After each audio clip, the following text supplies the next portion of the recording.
36. It was hard to choose of the four Gospels. They have different perspective. They have different slant on that night and that event. But I want us to look at just a few verses from Luke's Gospel. You know what had happened. Jesus had been arrested. He was accused. False witnesses were called and they testified against him. He was turned back and forth from Herod to Pilate to Herod, beaten, humiliated, tortured. And Luke, in this passage, picks up where two other men, both criminals, were also led out with him to be executed. When they came to the place called the Skull, Calvary, Golgotha, it was outside the city limits of Jerusalem. And it's where these horrendous executions that the Romans performed took place. There they crucified him, along with the criminals, one on his right, the other on his left. Jesus said, "Father, forgive them, for they do not know what they are doing." And they divided up his clothes by casting lots. The people stood watching him, and the rulers even sneered at him.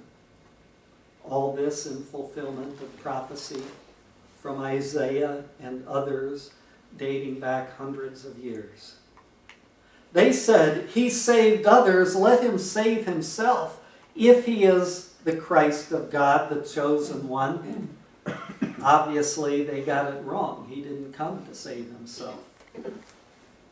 The soldiers also came up and they mocked him, and they offered him wine vinegar and said, "If you are the king of the Jews, save yourself." There was a written notice above him which read, "This is the King of the Jews." The charge against him, written in Hebrew, Latin, and Greek, that Pilate insisted be put on the cross. One of the criminals who hung there hurled insults at him. "Aren't you the Christ? Save yourself and us."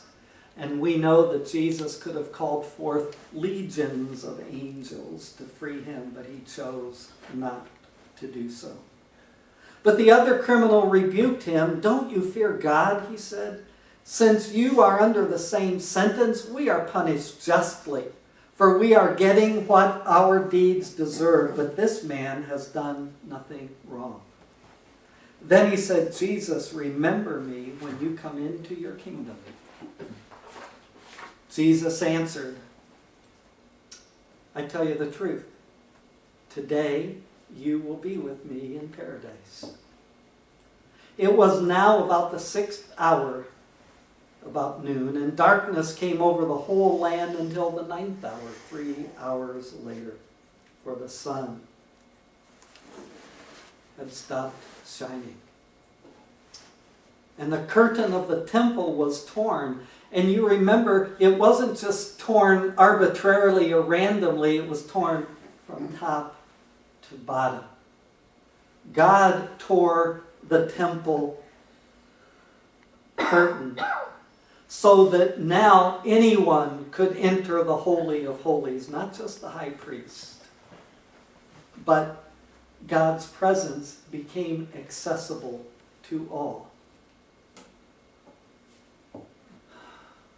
Jesus called out with a loud voice, "Father, into your hands I commit my spirit." When he said this, he breathed his last. His life was not taken from him by the Jews, by the Romans, or by the cross. He gave it up for us. let's take our